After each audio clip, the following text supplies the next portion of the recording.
Welcome to part 27 of the Basic Training Booster Pass Edition. Today we're going to cover everything you need to know to play DK Summit on 150cc.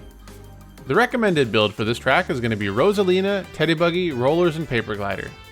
Right after the run begins, do a right drift and build up a Super Mini Turbo before the 45-minute Cannon Glider that we're about to take. Speaking of which, since this is a Cannon Glider, you all know what that means. Jump on top of the glider to make it come out more quickly and save a tenth of a second or so over tricking. In reality, this is a really weird fast glider to get, forcing you to wait until you're almost on top of the glider before pressing the jump button. Like I said, it only costs a tenth of a second, and trust me when I say that it's going to be the least of your problems with this track. Hold up on the joystick a bit during this glider and land in a left drift. You want to build up a Super Mini Turbo and drive straight up this half pipe toward the last coin here. Now is a good time to talk about half pipe strats, also known as zipper strats. There's a technique called the air hop, which is basically what it sounds like. Press R or ZR and left on the joystick while in midair, and your cart should do some midair course correction. This is going to help you get another coin before getting back to the track, and it's also going to put you in a good line for the next section with the 3 ramps. If you miss the coin, don't worry. That's just kind of how this track is sometimes. Anyways, once you get back down to the track, you're going to want to get at least 2 tricks in this ramp section. The way that I do it is to trick off the left edge of the first and third ramps, but once again, this course can just be kinda weird sometimes, and this strategy is a bit finicky, so you may have to improvise. After that, use a mushroom to cut the off-road, and then we are on to the most awful 10 seconds of any track in the entire game. We'll come back to this in a bit, but first, let me show you a consistent way to survive this section of the track. After coming out of the mushroom cut, trick off this first hill in the middle. You'll bounce off the top of the next hill, but with any luck you'll be able to trick off the hill immediately following that one. Finally, trick off the hill just before the left side of the orange boost ramp and then land in a right drift. You'll have to brake drift a bit to tighten your line, but after building up a mini turbo, release it and immediately start a left drift and keep holding the drift button while in mid-air. The mini turbo boost will carry you over the first gap, and then by the time you land on the track below, you should have a super mini turbo built up. So approach the fence and release your Super Mini Turbo just before you get to the edge of the track. If you want, you can do another air hop to slightly adjust your line, but this should be more than enough to get you over the gap. And there you have it, a consistent setup for doing the double gap jump. Now that's just my recommendation. There are other methods out there that are even easier than what I just showed you, but they're also really slow, so I don't really recommend going for them if you can figure out how to do my setup. Now, if it's really that easy to make the double gap jump, then why did I call this the worst 10 seconds of any track in the game? Well, you'll notice that when we land after the second gap jump, we're going really slow, and in order to do the shortcut quickly, we need to execute it in such a way that we land on top of this orange boost pad in front of us. Let's work backwards from there. In order to land on the orange boost pad after the double gap jump, we need to hit the second jump at this specific spot and at this specific angle. If you're too far back, then you'll land behind the boost pad, which will cost upwards of a second, and if you're too far forward, you'll land in front of the orange boost pad and lose even more time. You'll also usually need to do another air hop to fix your alignment, which is why you'll see me turn so much when I do the jumps myself. But remember, in order to do this at all, we need to be positioned correctly when going over the second gap jump. And to get that positioning consistently, we need a good setup for the first gap jump.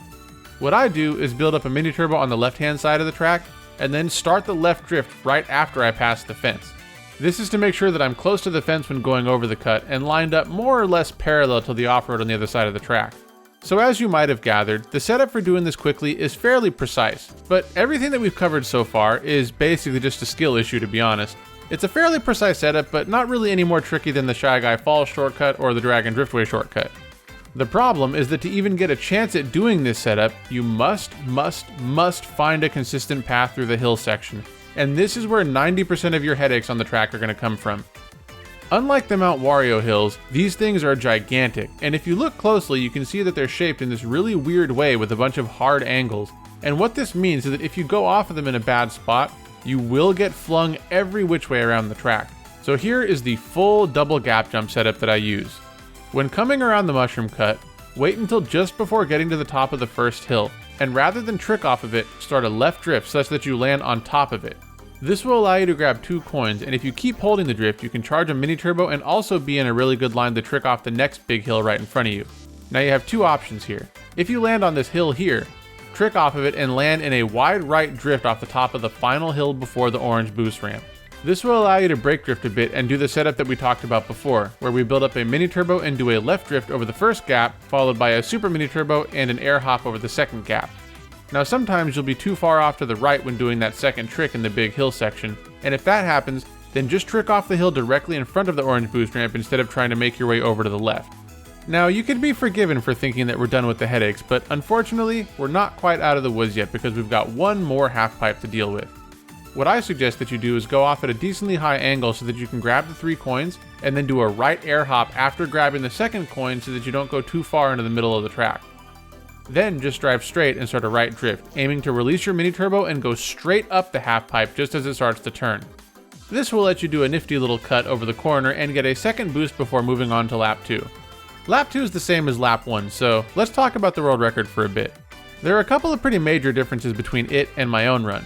First of all, on lap 1 they do a slightly different setup for the double cut where they trick off the first hill instead of getting the mini turbo like we did.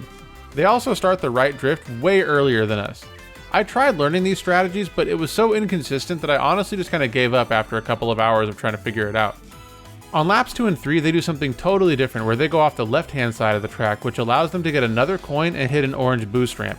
Again, the geometry of the hills made this super inconsistent for me, which is why I didn't cover it in detail when talking about my own strats. But just know that it is at least a couple tenths of a second faster than what we do. Finally, for the final half pipe, they do the air hop strategy twice before starting that final right drift. This saves an ungodly amount of time, but the timing is really tight, and about half the time that I tried it, I would get a really bad angle after the last boost. And after all the headaches with the double cut, you might imagine that I wasn't too keen on introducing more inconsistencies in my run. This was probably the most painful video in the series to put a run together for, so if you found this tutorial helpful, then more so on this one than any other, I'd really appreciate if you could drop a like and a comment to help it get spread to more people. Thank you very much, my aching hands will forever be in your debt. Now, DK Summit. I try not to be too overtly negative on this channel, or if I am being negative, I usually try and couch it in dry, sarcastic, or self-deprecating humor, but we're going to give this discussion some serious time because I legitimately can't understand how this course actually made it into the game in its current state. Let's get the low-hanging fruit out of the way first. It's amazing to me that a track that looks this awful exists alongside Waluigi Stadium and Riverside Park in the same wave. Like, literally, copy and paste the mountains from the background of Mount Wario, and copy and paste the rock textures from Riverside Park, and you've got an infinitely more visually appealing track. But the visuals are honestly the least of my concerns here. I'm not exaggerating when I say that putting a run together for this video is probably one of the most unpleasant experiences I've ever had in this game. First off is the half pipes. These things just weren't designed for Mario Kart 8 Deluxe, especially when they show up on the inside of a turn like they do here. The main problem is that minor changes in how you approach the half pipes can lead to massive changes in where you end up, which is a problem both for the first one where you need to get the 2 coins, and on the second one where even a slightly suboptimal approach can launch you straight into the wall on the other side of the track. Not only that, but like I showed you earlier, sometimes the just straight up doesn't work. The other major pain point for this run was the double cut.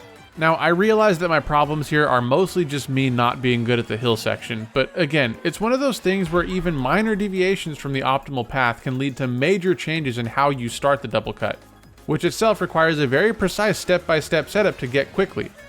Between this, the other half pipe, the ridiculously long cannon glider, the ramps before the mushroom cut that just randomly decide not to work for no reason, and the Shy Guys at the end of the track, this is pretty much the only course in the game where I don't think I find a single second of it to be enjoyable to play on, because I feel like I'm just constantly waiting for my run to end for something that's more or less out of my control.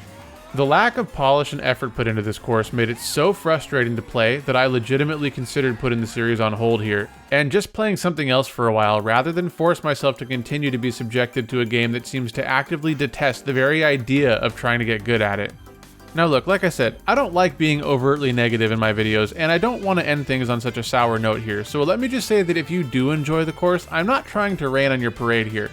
In fact, the entire reason I put these videos together in the first place is to try and provide you all with some tips and tricks to help mitigate some of the jank that you'll encounter in this game, and maybe make it less frustrating.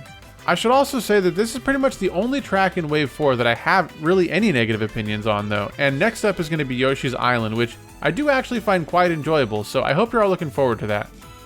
Thank you all very much for taking the time out of your day to do some basic training, and as always, I will see you in the next video.